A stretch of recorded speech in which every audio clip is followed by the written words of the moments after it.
Hey, what's up, everybody? It's your boys. We are back with episode 7 of the DNAnime podcast. It is me, Beautiful Crow, and my co-host, Vic Seal, ready to sit down and chat with you guys about some anime hot takes. This is our next week's episode podcast. I don't know why I said it like that, but this is our most recent episode that's coming out live on twitch.tv. Beautiful_Crow and Vic Seal. You can check out all that details in the description of your local podcasting service or on YouTube. But we are here to talk about some anime. The first topic of the day is going to be a good one. So if you guys are ready, Vix, are you ready? I'm ready. Is chat ready? Everybody put claps in the chats. Claps in the chats, throw some emotes in the chats. You guys can also join in on that on YouTube and or just throw it in there. Throw a 5-star review or a thumbs up and then throw all your emotes. Not that one, but yes. But yeah, I hope you guys are excited. It's our 7th episode. Who would have thought that we'd have made it this far, man? It's a beautiful thing. 7's a lucky number. I hope you guys are excited. But the first topic of the day will be a good one. I feel like this is a topic that a lot of anime enjoyers talk about and discuss, but I figure, this will be a good one for us to talk about, kind of like pick our brains about it. We're going to be talking about the big 3 in anime and what we consider the new big 3. Is there a new big 3? Will there ever be anime or manga that are as big as the original big 3? Or is that a crown that will never be hoisted upon another's head? We'll be going into it. I guess to kind of explain it, before we actually hop into the topic, what is the big 3? So the big 3 were the top selling mangas of their era. The big 3 are One Piece, Naruto, and Bleach. Again, very popular anime that a lot of you guys have probably already watched, read, or checked out at some point. I mean, most of these are still relevant now. Bleach came back with its final season that's being animated currently. You got Boruto, which is the successor to Naruto, and then One Piece has been around as long as I've been alive. So even though they're not technically the big 3 anime or manga anymore, they're still relevant to this day. And on that counterpoint, there's been a lot of people who are making the claims of what the next big 3 are. Is it Demon Slayer? Is it My Hero? Is it Black Clover? Is it Jujutsu Kaisen? Is there even a big 3 anymore? Like, I really want to get into this discussion so we can kind of talk about these old classics as well as some of these next generation of anime that's coming out here. It's kind of taking the world by storm, man. So many things have changed over the years. And again, I'm old, so it's fun kind of like seeing how things have changed over time. But I guess the first question I want to ask to you, Vix, is have you watched all the 3 big gen? Or big gen? The big 3, all 3 of them, yes. The big 3, Naruto, One Piece, and Bleach, I watched all of them up to about their respective episode 500s and then switched over to the manga. So I didn't watch them all the way through, but I read them all the way through. Caught up to every one of them as they are still releasing. But Naruto is over now, and Bleach is, I don't know if you heard, recently Bleach announced another arc. So because Bleach released a one-shot not too long ago, and it introduced a lot of new characters. And when I read it, I was like, no way they're not going to come out with another arc. Because that chapter, that one-shot was like, it was hype. I was prepared for more, and I was like, they can't drop it here. So I'm excited to see what that one is. They did release the name of it. It has something to do with hell. Can't remember the name of it off the top of my head, but I am prepared for that one. Like you said, Boruto is the successor to Naruto. I stopped watching the anime after episode 114. I was like, the dinosaur? No, actually, the dinosaur had a purpose. All right, I don't care. Look, okay, so everyone gives Sasuke shit for fighting the dinosaur. The reason that he didn't just absolutely obliterate that dinosaur was because that dinosaur was like mind melded to somebody else. And if he had just rocked the shit out of that dinosaur, they would have known that Sasuke was there as a ninja. So he couldn't just rock the dinosaur. But not that he couldn't. He just did. There was a reason they took it out of context to make him look like a fool, and it was not correct. So although Sasuke is not my favorite character in Naruto or Boruto, I will defend him in this case because what he did was correct. Shouldn't have just ass blasted that dino. It doesn't make any sense. Quick question: favorite Naruto character? Favorite Naruto character? Shikamaru. I think it's got to be Shikamaru. Shikamaru's the man. I just can't think of any other person that like their entire being is around. If you guys know anything about me, you know that I love my spell effects and my utility. I don't care about the big numbers. I don't want to do all the damage. I want to stop everybody else from doing the damage. So Shikamaru and his like shadow possession jutsu, that shit is cool as fuck. I love it. I love shadow possession, and he does all of his fights like so strategically. And the best part that I both hated and loved at the same time was Shikamaru versus Tamari, when he like used the shadows in the tunnel to reach behind Tamari and then gave up. Dude, I was like, what the hell? So he was like, he's like, I just want you to know that should I have had more chakra, you would have been fucked. But here we are. But I love that. I love that. That fight plus the Hidan fight really cemented. And Shikamaru had the best character development moment in Naruto, I think. Like outside of maybe Naruto, his like mourning Jiraiya's death, when Shikamaru was mourning Asuma's death. Actually, and this was actually a really good showcase for how good of a father Shikamaru's dad was. I forget his name. I love this. His dad was Shikadai. Yeah, well, Shikadai was the son. Is the son. Shika some shit. Yeah, but where they were playing shogi, and and he lashes out in anger, and then his dad doesn't get upset with him. He's just like, cry it out if you need to, and then he just like leaves him alone in the room, and then like Shikamaru cries. That was so like, it was really good on his dad parts. It was so aggressively like wholesome on Shikamaru's part, and then they portrayed it like so perfectly. Oh, it was so good. I loved it so much. I love Shikamaru. But see, this is why it's the big three, man. It resonates. It's so good. But no, there's three like classic animes, and I've watched them all. So I watched Bleach, I watched Naruto, and obviously One Piece is taking the world by storm. It's still going strong. And these, like, again, these, because I'm a little bit older, so like these weren't my introduction to anime. But I know a lot of people who are in the anime community. Bleach, Naruto, or One Piece are all like the anime that got a lot of people into anime. Like they were huge. They were taking the world by storm. Like I remember when I first watched Naruto, I think Naruto came out in 2006. So I was 16. I was in high school. I watched the first episode of Naruto, and Naruto fucking up the shadow clone jutsus for whatever reason made me laugh so fucking hard in the first episode where he tried, and there's like this little white pale clone. They weren't even the shadow clones. Those were the log substitute clones. Oh, really? Yeah. You don't actually ever see him. That is true. That is true. You don't ever actually see him practice the shadow clones. You just see him steal the scroll, and then he's like in the woods when they find him, and he knows how to do it. But yeah, the clones in the classroom, those were the standard clones, the ones that like have no weight behind them.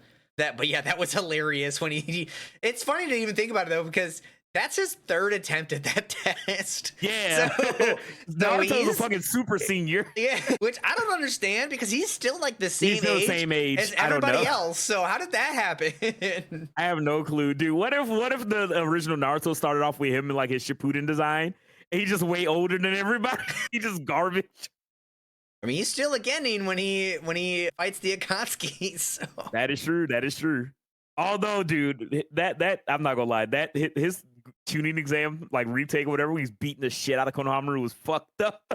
I don't understand what the fuck he was thinking. Like he was playing with Konohamaru there, and then no fucking reason goes into sage mode. No fucking reason at all. And then they're like, disqualified. I was like, what the man? Oh my god, dude, that shit was great. But again, I love Naruto to death. I kind of like you. I watched all the anime. But after a while, like when I watched the original series all the way through, which I tell everybody who I recommend Naruto, I'm like, watch it all the way up to the Naruto Sasuke fight, and then just go to Shippuden because it ain't shit after that but random ass missions. The only episodes after that matter, the last two, when Sakura's like, I'm training with Tsunade, and then her and Ino are like training with Tsunade for like the last two episodes or whatever, and they kind of like lead into Shippuden. Other than that, you can skip all 100 of those episodes and going on random ass missions. You don't get to find out how everybody interacts with each other. I mean, I loved it as well. Like, I love the fact that they got to interact together. Like, watch every episode. I watched every fucking episode of that shit. I watched every episode, but my thing is just like, it was cool to be able to see like Naruto go on missions with Ino and Shikamaru and Choji and Lee. I love the episode when he went on a team with Kiba and them, And then Hinata got to show her like rotation thing, which is like the line barrage, like, and then Naruto kind of like getting to see her like perfected. It was like a random episode. Yeah, that was like the only time Hinata ever gets to land a cool skill was that chakra net. And she used it to stop all the bees. And I was like, that's pretty sick. And then they were like, okay, well, we don't ever need to show that again, even though it is it is clearly get out of here. It is clearly a valuable defensive skill. It might not be as good as the rotation one. Actually, you could probably argue that it's better because you can probably move. You can't move with the rotation one, and you have to stay still. Yeah. Remember that 1-10-10 episode? Yes. But yes, Naruto is great. Naruto is fantastic. Naruto is amazing. But let's talk a little bit about Bleach. So what is your history with Bleach? I'll tell you mine.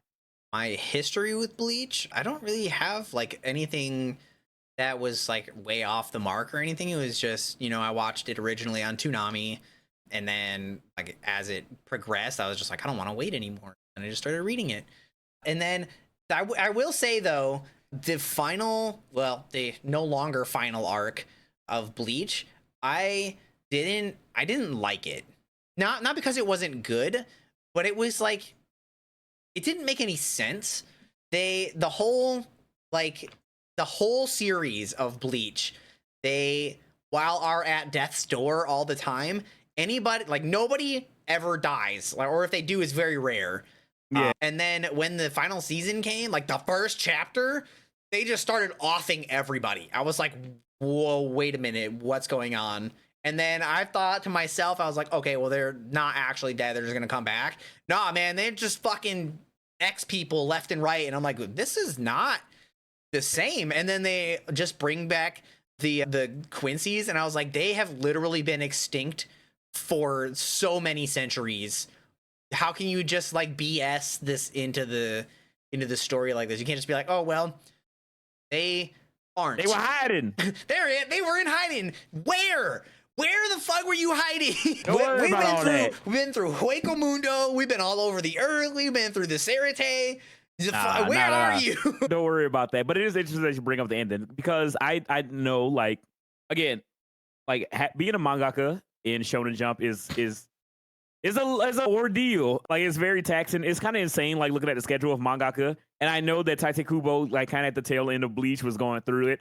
You can kind of see in his art, like, they're like, there's no backgrounds. Characters are like just drawn in the fucking void. I will say so that like in some cases, especially for Bleach, any characters or any panels that had like no background, if they were in Hueco Mundo, it made sense. Yeah. Because there's nothing there. There's nothing for you to draw. That's probably why he made Hueco Mundo. He's like, I want a place that's just sky. Yeah, he's like, this my reprieve zone. Yeah. I mean, hey, if Toriyama could be like, I want to draw Goku Super Saiyan, his hair is gold now, so I don't have to color in his hair anymore. I respect it, man. Sometimes you gotta like take some artistic liberties to cut yourself some slack so you can keep serializing this weekly manga every single week forever, because that's how you pay your bills. But yeah, kind of like you, I also watched Bleach when it came out on Toonami or Adult Swim. I can't even remember. I think it was Toonami. But yeah, when it came out originally and I fell in love with it, the intro was sick. I love Ichigo as a character. It really gave me that like Yu Yu Hakusho vibe of like, oh, I can see these damn spirits and I can, I got to fight all these things. And I just thought it was really cool, man. Ichigo just had a giant sword. He just cutting Apollos. It was awesome. And I remember watching it all the way through, and I stopped after the Aizen fight because I really, really enjoyed Bleach. But I felt like Aizen was kind of like the big bad. Yeah. And the final Getsuga Tessho versus Aizen fight was awesome. Everything after that felt like a cop-out. Like, yeah, it didn't feel as like important. Yeah, well, I mean, it was important for him to get like his power back, but it was like, that's not how that's supposed to work. He literally used the final Getsuga Tensho, and gave up his power, episode 1? And then they're like, oh well, he could just get it back, I guess.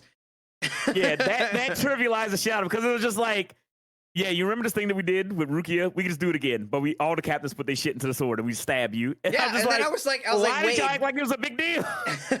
Why didn't you just do that to begin with? Because he was losing his powers for like months after that. Yeah, because he was like, he still had his powers. He was like, someday you gonna lose them, whenever the fuck. I was like, we gotta keep that out there so that in case we want to do some filler, like filler season, and then they just have his powers. I do get where they were coming from with the full brain part where like Ichigo was like struggling to not have his powers because it was like he had them long enough that it was like a piece of him was missing.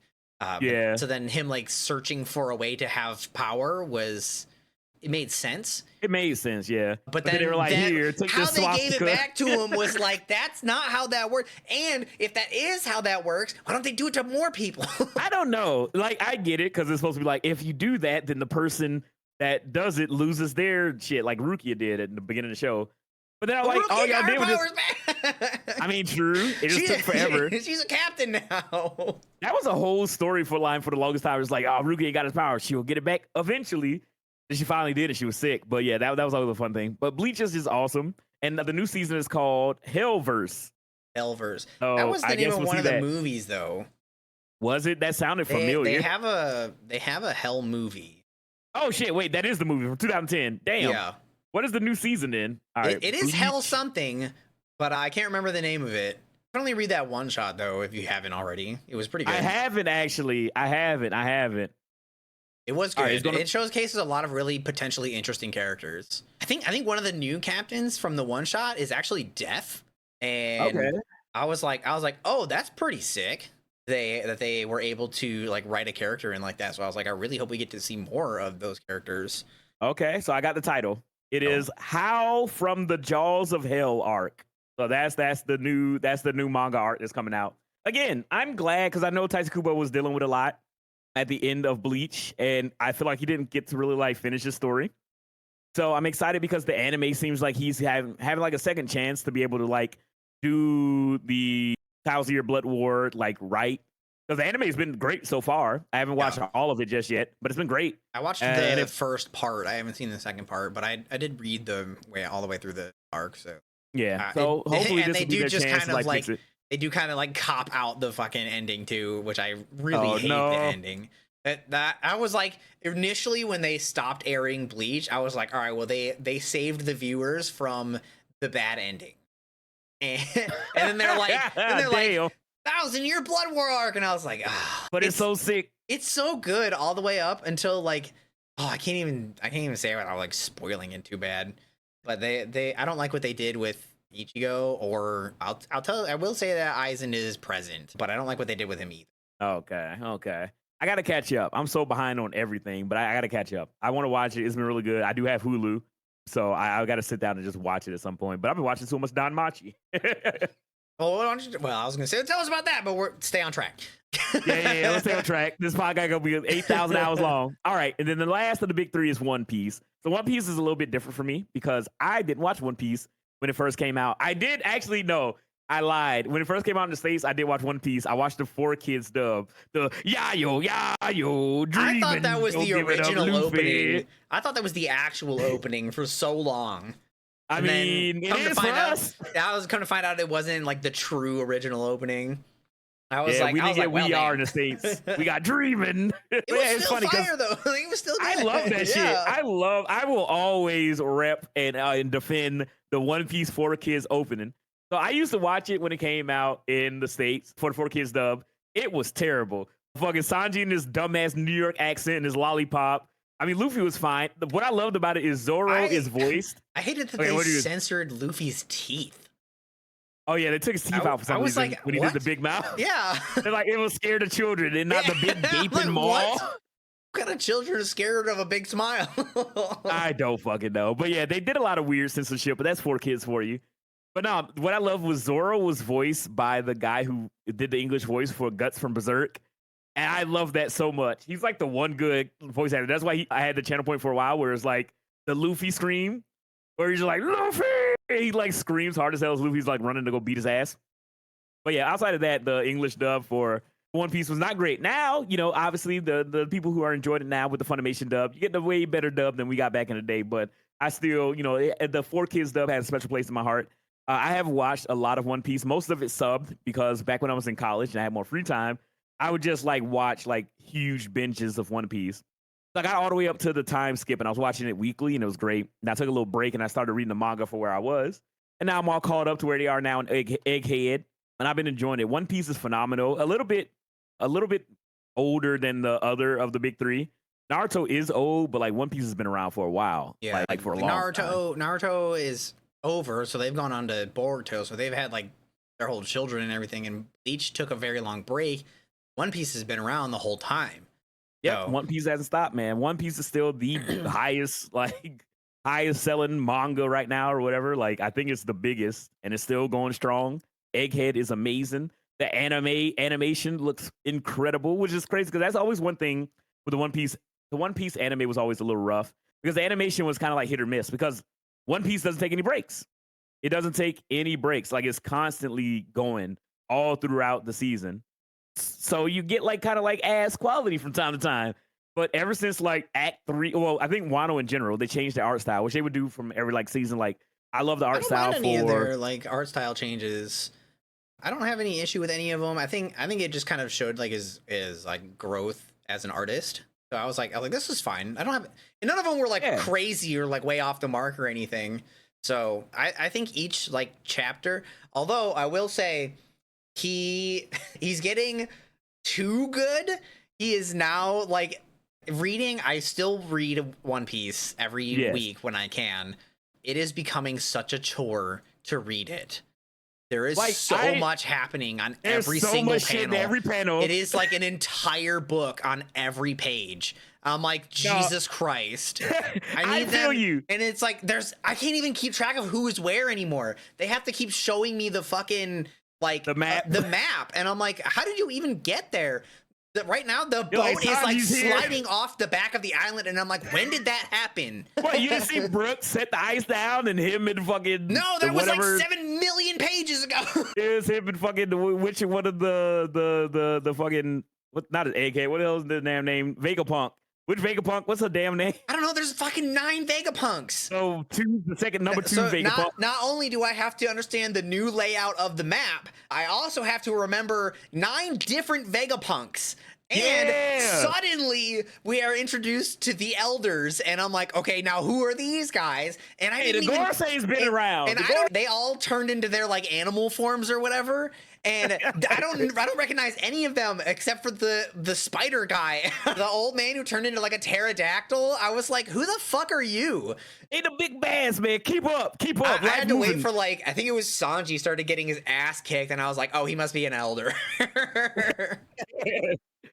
But yeah, it's funny. So like, I love One Piece, and there's some amazing fights. It's insane to me how good One Piece has been consistently for how long it's been around, for like 25 years or whatever. One Piece is amazing, and the big three will forever be etched in my heart as an anime fan. But to get to the other side of this topic, we got the new gen. So there's been a lot of very popular anime, and the first one I want to talk about, in all honesty, whether I know people got a lot of strong feelings about this anime because it's just wrapped up as well, but Demon Slayer. Demon Slayer came out and kind of took the anime world by storm, which is insane to me because I enjoyed Demon Slayer. Again, I started with the anime. I didn't read the manga first. And UFO table, however the fuck you pronounce the studio, they're amazing. Like their mixture of 2D and 3D effects on the effects, which are still real to me, damn it. Yeah, the one time that I disagree with the artist or the author, Demon Slayer, I don't care. Those are real effects. You can't fucking tell me that Rengoku doesn't block those punches with his fire. That doesn't make any sense. Like, what did he block him with then? The battle of spirit. It's the wind that he used from when he swung his sword. No, it's fire. Yeah, dude. I don't know. That was crazy to me that came out. And I'm just like, I'm just going to ignore this. I didn't hear those words. You didn't say that. I don't think you realize what you're doing to your brain right now. But yeah, so like Demon Slayer came out and it was amazing. And I feel like everybody was enjoying it. I was enjoying it. The episode 19 hit and that shit was crazy. The spider demon family. Oh, dude. Insane. If episode 20 was handled differently, then Demon Slayer might have taken my favorite anime ever spot. But because of what happens in episode 20, makes episode 19 less like impactful. And the fight in 19 could have beat Danmachi's episode 8. But because episode 20 happened, then I couldn't. I was like, oh, you took it away from him. You took his win. I was like, and how he did it, I was like, that's bullshit. Tanjiro won that fight. I don't care what the fucking author has to say. Giyu could have showed up afterwards and just helped him, and it would have just been fine. They didn't have to say that the lower moon was like not dead. And I'm like, the amount of suffering and like the teamwork between Nezuko and Tanjiro totally invalidated. I was like, what the fuck? That was such a slap to the face. Oh, it was so bad. I mean, like, it was a good shock factor, but taking that win away from Tanjiro was a horrible choice. You can't like introduce the sun breathing or the Hinokami Kagura and then just be like, by the way, it didn't work. But no, like, that shit was fucking incredible. That shit was great. I love Demon Slayer. It got so popular that it sold, I don't even remember what the number was, but it was like an insane amount or an insane number of, like, the first chapter of the manga sold like 19 million copies or some shit. Like, for a while, Demon Slayer was the biggest manga, the biggest anime, and it was incredible to see because I really, really enjoyed Demon Slayer. And again, we talked about it all the time, but I really like Tanjiro as a character just in general because he's an amazing main character. Like, he's phenomenal, and I love his empathy that radiates through his fights with most of his bosses until he just like, all right, we can't. He's the meme of, all right, man, we can't do anything. We gotta kill him. So Tanjiro, I feel like, is actually the opposite side of the coin of what I feel like Bell Crannel is from Danmachi, where Bell feels like he is like okay being a little selfish, which is what I really like about him, because a lot of the times when he like gives his reasons, he's like, because that's what I want to do. And Tanjiro is very opposite side of the coin, where he's like, man, just do what you want. I got you. You want to be the main character? Take it. It's yours. When he does that for Inosuke, and Inosuke's like, fuck you, man. I'm trying to one up you. And he's like, you're doing great. Dude, I love that shit. I love that shit. Like, it's so great. And Demon Slayer is fantastic. Again, the new season is just now coming out, and I'm very excited for it. I am all caught up on that, at least. Again, I normally try to keep up with the big anime of the season. So I'm glad that Demon Slayer is back. I'm excited for the Hashira training arc. It's going to be fantastic. I know that Demon Slayer is done now. I haven't read the manga yet because I just wanted to kind of just ride the wave of the anime. So I'm waiting for it to all come out. Super long, so there'll probably be like. Yeah, what would you say? Like one or? Let's see. After the upcoming one, I think the next season is Hashira training arc. I think there's going to be 2 more seasons after that. 3 at the most, and then it would definitely be over. I'm excited. I mean, I'm glad that it has a finale and it ends. Again, I love Oda. I love One Piece, but I need to know what it is. I need to know what happens at the end. I feel like we're getting there, but good golly, it's nice to know that this manga is done. Whatever the last season is going to be, like 2 or 3 seasons from now, the entire season is going to be bonkers. The last season will be fucking insane. I am excited. I am very excited. So yeah, that's kind of the one of the animes in the new gen that I would say it would be potentially the next big 3, like one of the next big 3. Again, I know a lot of people throw that out. We're like, oh, there's a new big 3 and these are all the anime and stuff like that. But it's like, one, it was a different era back then. Like Naruto, Bleach, and One Piece were just like everywhere. Like everybody was watching them. Everybody knew about them. Everything was big. Demon Slayer, I would say, is on that field as well because everybody's watching Demon Slayer. Like, everybody went out to go see the Mugen Train movie. Everybody's constantly watching it, and just like whenever there's a big episode with an amazing fight, like it's always fantastic. But I don't know. Another one that a lot of people bring up is, now I'll save the one big one because I love talking about this one. I'll save the last one. But the next one that people normally bring up for like what could be like the next generation is, let me see. So actually, with the mention of Demon Slayer, and the other 2 in the new gen big 3, they gained like a different title. They didn't become the big 3. They became under this umbrella term that they called the Dark Triad. Yeah, that's the term. Okay, because I was like, there's a different term for it, but I couldn't fucking remember it. And I think that is fine for them to, or for just like the anime community to come up with like a new title for the next generation's like big 3, because Naruto, Bleach, and One Piece will forever be the big 3. That's their title. So then now that they're like kind of wrapping up and moving on to their next like generations of whatever, the new big 3, they can't be the big 3 because the big 3 are like over. They've like cemented their place. So the the new big three becoming the Dark Triad does make sense, and the three that were chosen, I think they fill the same kind of like niche is for the most part. I think One Piece kind of is like such an outlier that there is no good filler for it into the next generation, but they did fill the three spots pretty good. So there's Demon Slayer, like you mentioned. The next one that people usually bring up are Black Clover, and then the last one being Jujutsu Kaisen. Yeah, that's the last one I want to talk about. I couldn't remember. I swear, I was like, I think it's Black Clover that I was thinking about earlier, but I couldn't remember for life. My brain just farted. I've been talking a lot today, but yeah. So I would say Black Clover is really good. Like, okay, so I just remember like when Black Clover was first announced. I saw when the manga came out. I was around. I was looking around, reading manga, and the first chapter came out, and everybody was like enjoying it or whatever. They kind of like talking about it, but it kind of was like hush hush after that. Then when the anime was announced, everybody was excited for it and people were talking about it. Then the first episode dropped and everybody was just like, "Oh my god, Asta, I fucking hate him." Dude, He's so loud. If I hadn't read shout. the manga, I would not have made it. I would not have made it to where he gets better, because I was like, it was like 40 episodes in where he gets like less screen time, so his shouting gets like more manageable. But man, if I didn't read the manga and know that it was like already going to get better, I would have never made it. The beginning was so bad. Like the animation and the story and stuff at the beginning were good, but his screaming was so bad to like deal with. It was so overbearing that I was like, I might just have to not watch it. And then they did. Looking back on it now was probably smart, but at the time was not good. They had like very bad frame rates for their fights. It looked very choppy. And I was like, this is not helping your case right now. Looking back at it now, they probably did it because they were showing, they tried to pull a Spider-Verse where they dropped the frame rate, or like they had multi-frame fights where they were showcasing like the immaturity of the fighters. Because as soon as the higher ranked fighters came up, that was smooth as butter.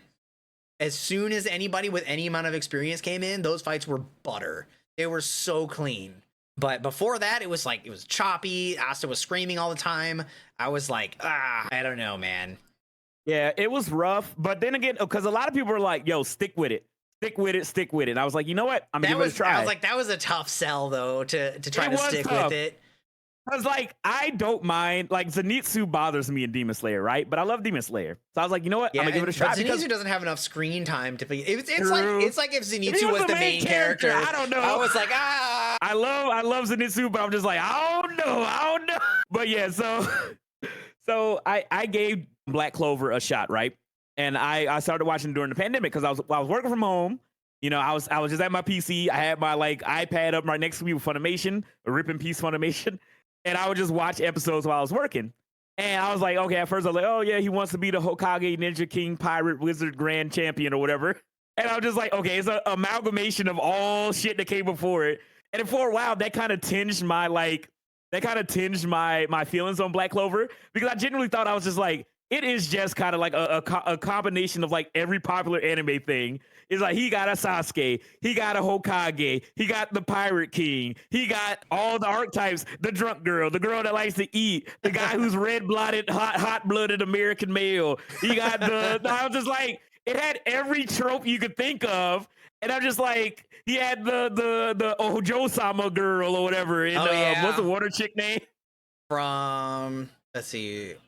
But the only thing that kept me watching the show. Noelle? Yeah, Noelle. Who I love her old gimmick with her just being ass. Dude, but she gets so fucking cool later. I know. She is so fucking cool. I'm so glad that she has like almost her own arc. It is so cool. And her magic is dope as fuck. It's cool as shit when she kind of learns how to like jury rig it to make it work. It's awesome. But like Black Clover is an investment. You gotta buy low. But then the market shoots up to the moon. The payout though. Yeah. Buy low, sell high. But no, I really enjoy Black Clover. I need to go back. I'm in episode like 50 something or whatever. And I just haven't watched it because it was kind of like my pandemic show. I just need to sit down and watch it. And I will watch it. You guys will get an update for Black Clover from me. I know it's getting to like the later parts. I don't know if it's done manga wise. I don't know if the manga's still coming out. But Black Clover is really, really good. The manga was on an extended break. It just came back, I think, last month. So okay, maybe it's the perfect time then. Yeah, they're in their final arc, I believe. But yeah, so, I really enjoy Black Clover. Again, my first impressions of Black Clover were very rough. Like I was just like, I don't think this shit is good at all. Everybody's is gonna be. Yeah, I don't think anybody will ever go into Black Clover and be in the first like 4 episodes and be like, oh yeah, this is dope. But yeah, like I tried and I got through it. I love Yami. Like Yami was a huge saving grace in the early episodes. Yeah, the like main thing that you look for at the beginning of Black Clover is they do a good job of laying the foundation. So even though the character is like Asa is like really obnoxious, you can tell that there's something there. And you like that's kind of what like holds it together. For the rough beginning is like that they're gonna go somewhere with this world, this magic system, their build up, everything. You can see it, like you can see all the pieces all over the place, and you're like, okay, I'll watch. I haven't turned it off yet, but y'all better be going somewhere. But yeah, that's my whole thing is like it's really good, and I really love Yami's gimmick of he was a shonen main character. But is old now, so he's just always just like, I'm gonna get a power up. Like whenever my back's against the wall, I'm just gonna get stronger. Like it's fine, I'm gonna get a new move. Something's gonna happen. It's just like it's such a good gimmick, and also like the Fire Lion chick, she's awesome. She is dope. Although Clover has the worst fucking instance of power, like plot power growth, just out of fucking nowhere. No explanation, no training, no background, nothing.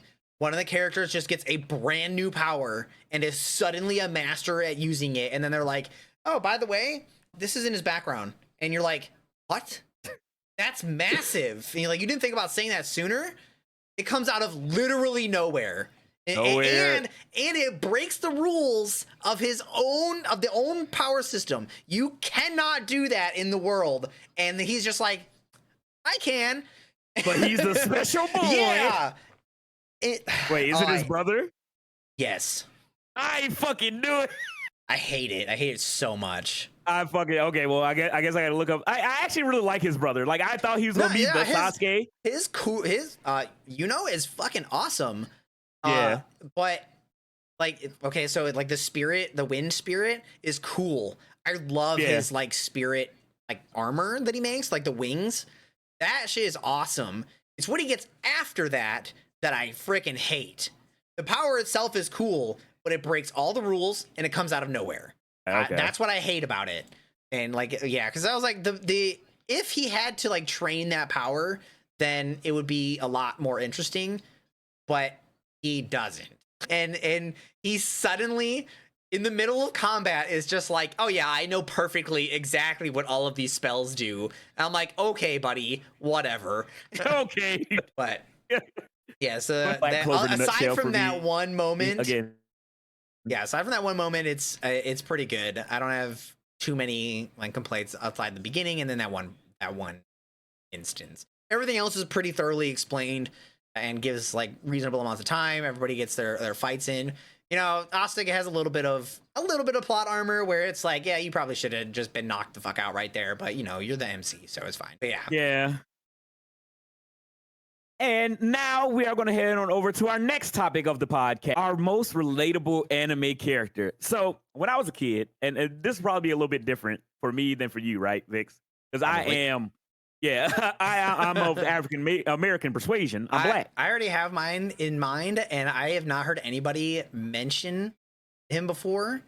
Well, I mean, like, I've been talking about him a lot, but unless I talk about him, nobody ever talks about him being like the one that like pushes them forward because it's very selfish. And how it's selfish, you'll know what I'm talking about when I bring it up. So I'm gonna let you go first. But me go first? Yeah, you go first. I can go first. All right. So when when I was a kid or whatever, like I would find characters that I relate to or that I felt like were kind of like me. And growing up, that was like Spider-Man, right? I was like, oh, I'm a dorky kid that likes reading or whatever, but I try to be good. And I was like, you see all this stuff with Spider-Man is awesome. Now in anime, right? I feel like you were always kind of looking for that, and a lot of that was like half part relatability, where it's like, okay, this character reminds me of me. They have similar values. I really like them. They have similar aspects. At the same time, I'm also looking for some representation. You know, we talked a little bit about Chad from Bleach.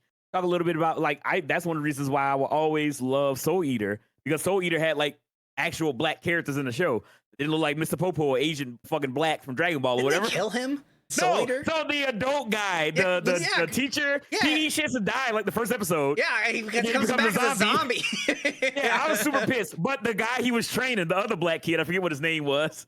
He was really, really cool. I don't So it's remember like him. 1.5. You don't remember? He's like, dude, his design is awesome. You gotta look him up. But yeah, Sid, I believe the teacher's name was Sid. I was like, dude, his design is awesome. He's black. He has like the dreads and everything like that. And then he has like the wife beater like basketball like jersey. And then he fucking dies and it comes back as a blue zombie. And I was like, all right, so Eater, what the fuck? But his student, I forget what his name is, was really, really cool. Yeah, He Keelik. have the square like glasses. Yeah. The square black glasses, and he has like the short like dreads. Keelik. Yeah, he's the one that didn't turn into a damn zombie, but the adult guy, Sid, he turns into a damn zombie. I was like, what the fuck? I don't remember Soul that guy Eater's at awesome. all. What is he? Where does he He come doesn't in? do shit. He's there. He's just another student. He doesn't really do anything. Except for when they're doing like big battles, they'll come out and be like, hey, I'm a Meister too. I'm like, fuck. Don't forget I'm here. Don't forget I'm Oh, here. excuse me, I'm also here. But that won't be my relatable character. My relatable character will be, because again, I have a bunch of amazing anime characters that I love. You know, Yusuke Urameshi. I love Ichigo. I love blah, blah, blah. But, Ichigo might be a good one. But anyway, my answer is going to be Tanjiro Kamada. I talk about him a lot. And That I know is a lot not of the people, character I would have thought that you were gonna pick. Yeah, who would you pick for me, actually? I think that would be an interesting question before I go into my spiel. Who would you pick? A representation of So I would- beautiful crow. All right, so while you ponder that, I'm going to tell you my explanation, right? Piccolo. Okay, so for representation, that was mine when I was a kid. I mean, if you're a minority and you watch anime, that's all you got. I'm not repping fucking Mr. Popo. I'm not. I don't give a fuck. Those that we have. I was trying to think, and I was like, Mr. Popo popped up in my mind, and I was like, no, Mr. Popo's Whoa. racist as shit. So I was like, that can't be turn it. that man neon blue in five. They're like, wait a minute. Anyway, before anybody gets into the whole he's a genie argument, whatever. But no, again, Piccolo resonated with so many minorities when you were a kid watching Dragon Ball and kind of like getting into anime because he was alien, and that's like one of the things that you feel. Like, I was born and raised in the United States, right? And you're made to feel like you don't belong at times. Like, I would walk up the streets and I would watch like couples, like older couples in cars. They would slam their fucking car doors locked by me. I was like 11 years old. Like, what the fuck do you think I'm about to do? Like, you see people and they treat you differently, right? That's how Piccolo is. He is other. Like, everybody else is human or human looking, as a saying, but Piccolo is like this weird alien demon slug man or whatever the hell he is. He changes over the years. He was Demon King Piccolo, and he was like, oh no, I'm just an alien dude that drinks water and could turn big. But so Piccolo was always a thing. Again, Piccolo will always be, like the black character in Dragon Ball. I mean, it's just kind of like an unwritten rule at this point. Big ups to Christopher Sabat putting that bass in Piccolo's voice. But yeah, Piccolo is always going to be like one of my favorite characters in Dragon Ball for the reason, because he was kind of like that representation or the avatar for like a character that was different and that looked different and felt different and was alien, and it kind of resonates with people who feel like that in real life. But no, the reason why I say Tanjiro is empathy, right? That's a big part of me as a person, right? Try to be very empathetic with people, to kind of like see things from their perspective and try to understand people and where they're coming from, because you can only live life through your own eyes. Like, you can only live life through your own peepers as you walk through your journey through life. But everybody has their own story. Everybody's the main character in their own life, right? And to be able to really like talk to somebody and listen and understand where they're coming from, even if it's somebody that you dislike, to understand where they're coming from is important, because there's a reason behind people. Like, there's a reason behind what people do. And finding that reason is very important to me.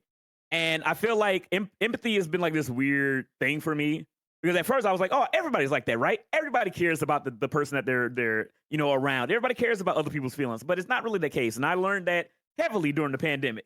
So I was like, oh, there's a lot of people that just don't give a single iota of a shit about the next person, because and it's just like it's rough. So I'm like, okay, well, empathy, I guess, isn't a thing that everybody just has. You got to learn it, or some people are just born without it. But when I watch Demon Slayer, like, you can look at Demon Slayer and just say like, oh, it's just a shonen show, right? It's just, oh, look at all these sword effects and it's carried by the animation and yada yada yada. But the things that always resonate with me, like the fights are cool, the action scenes are amazing, the effects are awesome, it's animated very well, it looks great. But the thing that always resonates with me with Demon Slayer is Tanjiro's empathy with the demons that he's fighting, and his aspect and his like the way that he works through his fights and he starts to kind of like understand the demons, or he hesitates, but he doesn't. Like, the thing that I like about Tanjiro is that he doesn't not do what he needs to do. He kills them, but he's just like, I'm sorry, because of your circumstances, because of your life situation, because you were taken advantage of. Spider Mom You became was the most like right in your face. This is how Tanjiro is, because he just switches his stance like mid attack so that it's less painful. That was something else. I think that Tanjiro is important because of those moments. Not because of the cool Hinokami Kamagura, fire, water, dance slashes, mixing this fucking shit. And like, that's all awesome. But it's those moments. It's the moments where he's talking to Rengoku's father. And his father is just shitting on him. Oh, my son's a fucking idiot. He shouldn't have been there. He deserved what he got because he decided to do the thing I told him not to do or whatever. And like the younger, Rengoku brother's just like, no, dad, blah, blah, blah. I'm sorry, my dad. And Tanjiro's just like, well, one, he fucking headbutt the shit out that dude, which is awesome. But at the same time, he just like, Tanjiro just headbutts everybody. Because it's we're like all aware that he's like got a hard head, and then he's just like, all right, well, I'm gonna headbutt the fuck out of you. And it's like, okay, well, you do have a sword, but hey, whatever. Man, when you don't have a weapon, you need to have something. But yeah, like that's always the thing that I really enjoyed about Tanjiro, and they don't make it like a detriment to him. Like, it's not a drawback, which is what empathy can be, because you spend so much time thinking about other people that you don't care about yourself. And where Tanjiro like really works for me as a character is, yes, he can be empathetic, but he still kills the Spider Mom. You know what I mean? Like, he doesn't be like, oh, I'll let you go so that you can wreak havoc later. Like, he's like, no, I'm gonna kill you, but I'm gonna do it gently. This will be painless, but I'm a demon slayer and you guys gotta go. And he never sacrifices or puts anybody else in danger for his own personal feelings on things. And we talked about it the one time he almost did. Yeah. It was rough, but then he made that hard choice. And everybody understands why that choice that he had to make in season 3 was so hard. Or yeah, I guess it was season 3. He didn't make that choice. And he still Nezuko made that choice. Well, yeah, but still. he had a panic attack because he couldn't make the choice. Both of the situations, like doing it or going against either one of the options, would have been like betraying who he was.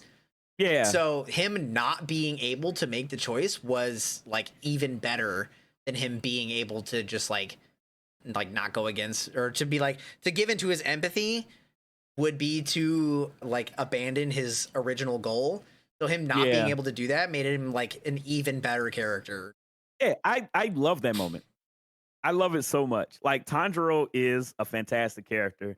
And I think he's very interesting. And the Mugen Train arc, even though I feel like it kind of gets overlooked because of the last like 25 minutes of it just being amazing action, but the inner world of all of the Demon Slayers and seeing how they work. I mean, obviously Inosuke and Zenitsu's were played off as jokes, but Tanjiro's like being like, he just has this inner peace. Like, actually, both of them, Zenitsu and Inosuke, they are like super important later on. Like, they're not jokes. No. I'm just saying, like, in that moment, but they are definitely like strong characters.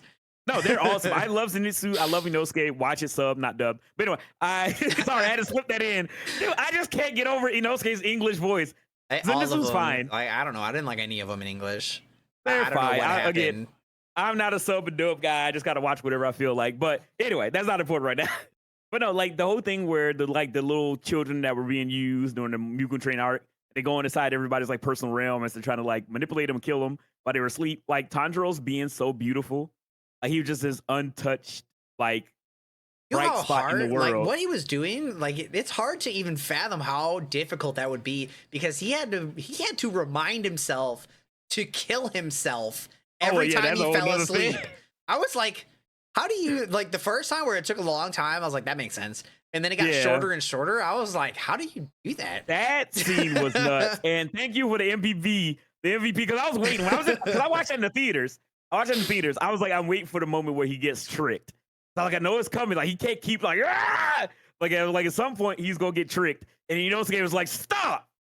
Oh yeah. But yeah, again, the testicular fortitude for Tanjiro to be able to do that is awesome. And when the kid saw like his inner soul or whatever, and he was like, it was just so peaceful and beautiful. It was like a blue sky, and the kid was just like, I can't even do anything. Like I know I'm about to die. I'm sick. Tanjiro's like open space. Even his Yeah, it like was inner open space. spirits were like walking him towards the like. They're It's like, like, I yeah, understand they're why like- you have to do this, so it's right here. Yeah, and it was just like that part of Tanjiro is so good. It's like, you know, that Tanjiro is like true to himself down to his core, because even unconscious and in his like even in his subconscious, he was even his trying inner to help self him. is like helping the other people. Yeah. And that kid got to have that moment where he's just like, I just feel bliss and peace.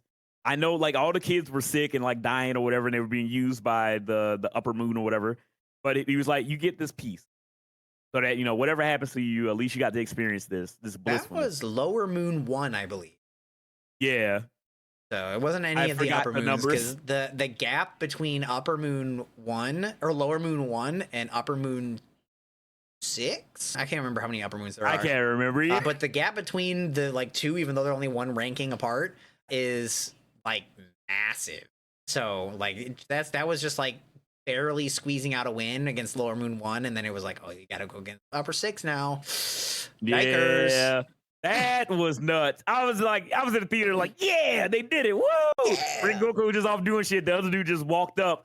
And I was just like, oh no. At Upper Moon 3, and it's like, oh, this is not great. Yeah. But yeah, so I really and truly enjoyed Demon Slayer a lot, and I love Tanjiro as a character. And again, I feel like that's a big part of me, at least in my opinion. I try to be as empathetic as I can. I have to cut myself off sometimes because some people don't deserve that. But Yeah. I think that's an important lesson to teach, and I think that anime characters they should teach those lessons to people. Like you should be a good person or a decent person. You shouldn't be redo the healer man. You should be a good guy like Tanjiro. Yeah. Definitely yeah, don't be like that's- redo of a healer guy. Don't be that guy. Don't be him. But yeah, all right, Vic. So who is your character that you relate to the most? So the character that I feel like I relate to the most personally, and I'm not sure how many people outside of my inner being will agree with like how relatable I am to this person. I'm going to do the same thing to you. Who do you think it is for me? For you? Okay. Yeah.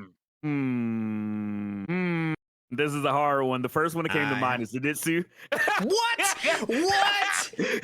Out of all the times that I said I don't like Zenitsu, you're like, yeah. No, I just thought that would be funny. Okay, so an anime character that you relate to. I will probably, in all honesty, damn it, that's hard because I was gonna say Megami. What I like about Megami is From why JJK? I think from JJK, yes. Sheesh. So what I like and why I say that is, damn. Okay, I was joking, everybody. I was joking. For all of the people that aren't watching, all the audio listeners, Crow just roasted the shit out of me, and chat is laughing at me. I just looked down. I was like, all right, let's clarify. I'm just goofing. But the thing that I like about Megami and why I say that is that Megami's whole thing is that he doesn't see his potential. I mean, he is OG potential man, right?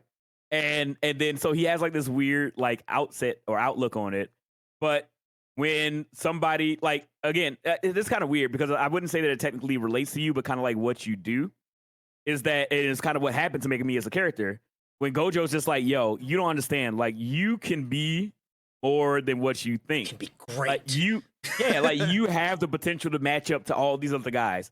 You just got to focus on it and you can do it. And me and you've had talks off the stream and just like talking everything about like what we're doing and everything that's going on. And me and you are just sitting there doing that to each other.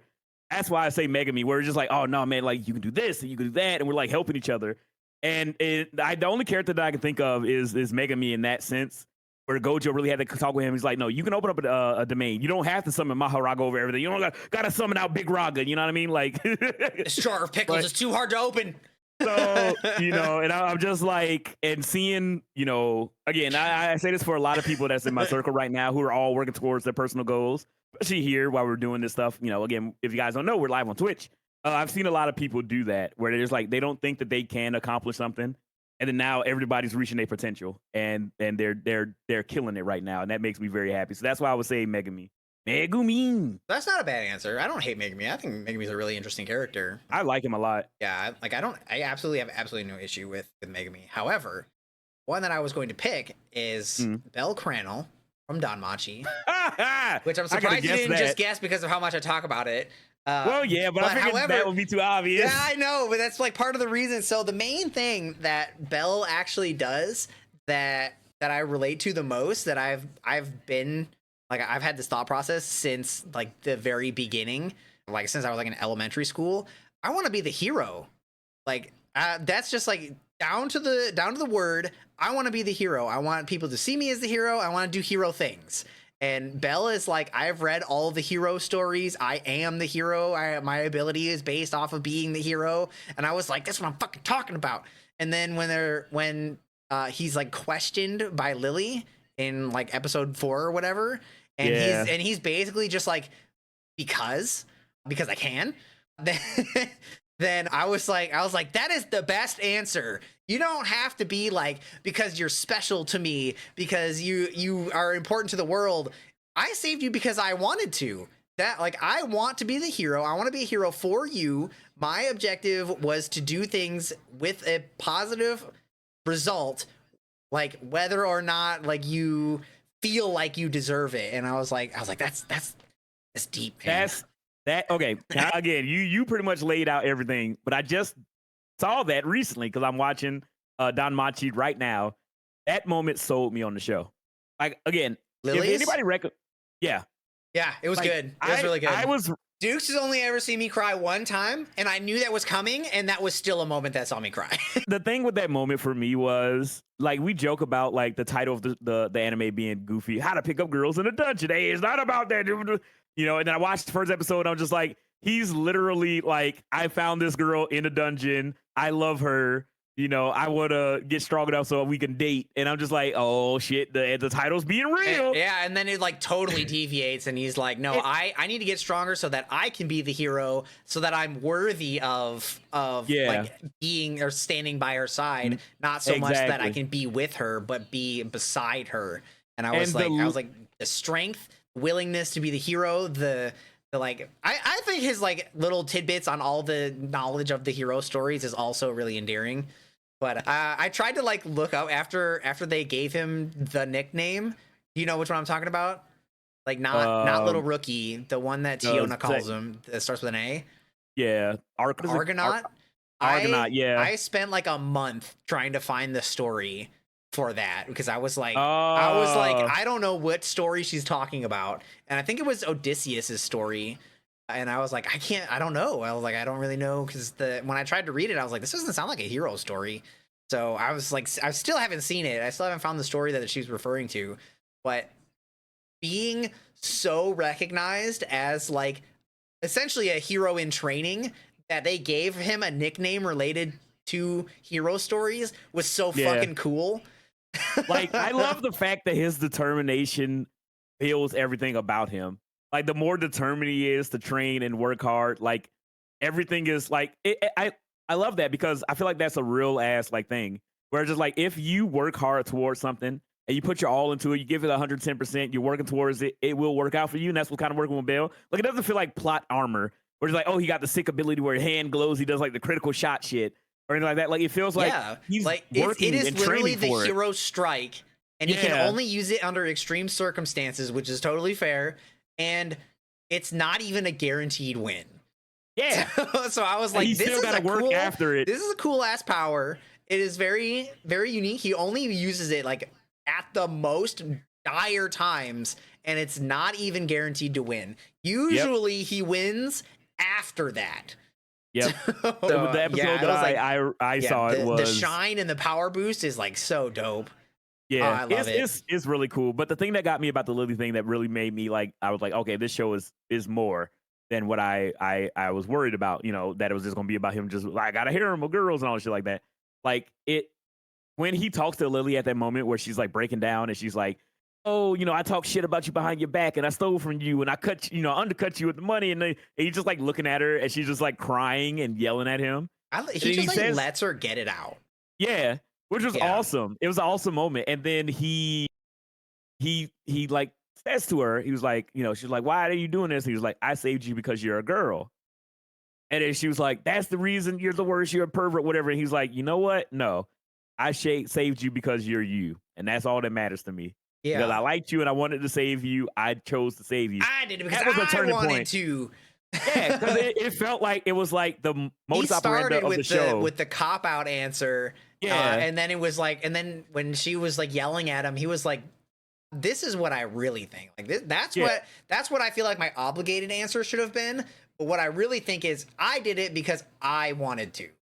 And it feels like a switch was flipped, where he went from being like this typical, like, I'm going to be in a hair anime character to like, no, he's real. Yeah, Because it's like, he could have gave the bullshit answer of what he thought a hero was going to be, where it's like, I'm just chauvinistic, or, not chauvinistic, but I'm chivalrous and I want to protect women and everything like that. Like, instead of that, like, he was just like, no, I'm a good guy. I want to be a hero.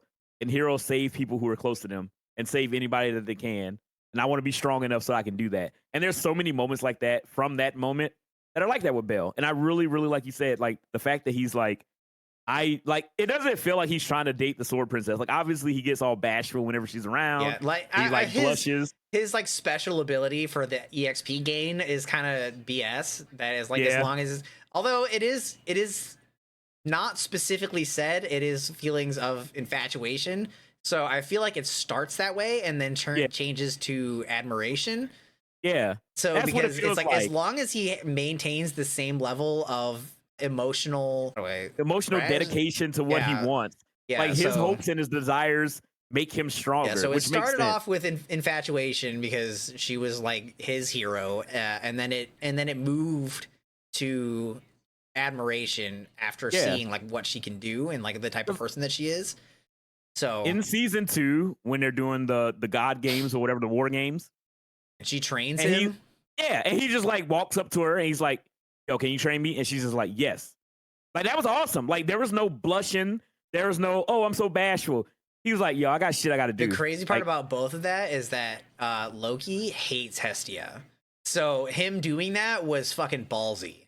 yeah, that's why they had to do the whole rigmarole of Yeah. throwing him out and then meeting him in the alley and all the shit. Well, pretty much Yeah. just like off to the side. And poor Leifia is like losing her mind over it.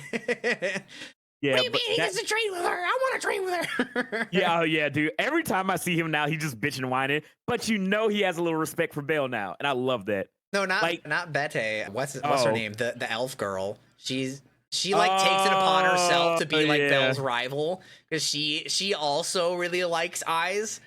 So she's like an unbeknownst to him love rival. Yeah.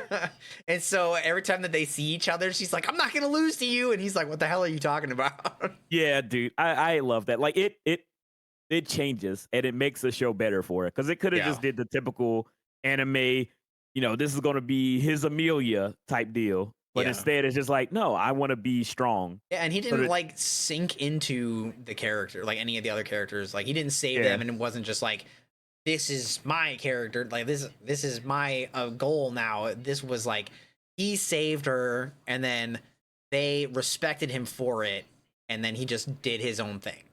Yep. It was and like, it's awesome. yeah, it was so great. But yeah, like him like actively saying that he wanted to just be the hero, that was like what really resonated with me, because like in middle school I used to say that to myself, that I'd be like, I want to be the hero. Realistic, like in real life you can't really be the hero. Yeah. I used to try to be a lot, and it made me like the kind of weird kid. Are you but- worried? I got the power of God and anime No, on my I didn't do side. that. I didn't do that shit. I didn't do none of that weird anime stuff. But I did try to put myself in other people's business that I probably shouldn't have a bunch. But I worked that out over time. So, but it was still really good, and that's why I chose Belle to be like my relatable character, was because of the hero thing. No, that's awesome. That, like, it's, again, I love anime. I grew up watching anime. It's always great getting to watch a ton and find those characters that really resonate with you, just as a viewer and just as a person. Because there's shows that are near and dear to my heart that I will always love and always enjoy. I talk about them all the time, and we're going to continue talking about them all throughout this podcasting journey that we're doing. But you guys who are listening to this, what is the character that you relate to? What is your spirit animal anime character that you guys enjoy? You can drop it down in the comments below of this YouTube video for the audio podcast, or for the visual podcast, or in the comment sections in your review on the audio podcasting service of your choice. Thank you guys so much for joining me, Beautiful Crow, and the boy Vic Zeal on this amazing 7th episode of the DNAnime podcast. We will be back next week with some more anime fun topics, discussions, shenanigans, hot takes. The journey's just beginning. So I hope you guys are enjoying it. I hope you guys are along for the ride, and we will see you guys next episode. Vix, what are your closing words? I didn't mean to be put on the spot like this. This is what I do. Just like pull the script out of my shirt real quick. Thanks everybody for watching. Appreciate everybody who comes on in. If you have anything that you want us to discuss on the next episode of the DNAnime podcast, be sure to leave that in the comments down below. Or if you're listening to just the audio podcast, be sure to leave it in the reviews. We have been checking them frequently. We definitely appreciate everybody who comes on in and leaves a like, leaves a comment. They mean the world to us. So definitely don't stop. Keep it coming. Appreciate everybody, and we'll see everybody on the next episode of DN. Bye, y'all. What the fuck? That's awesome.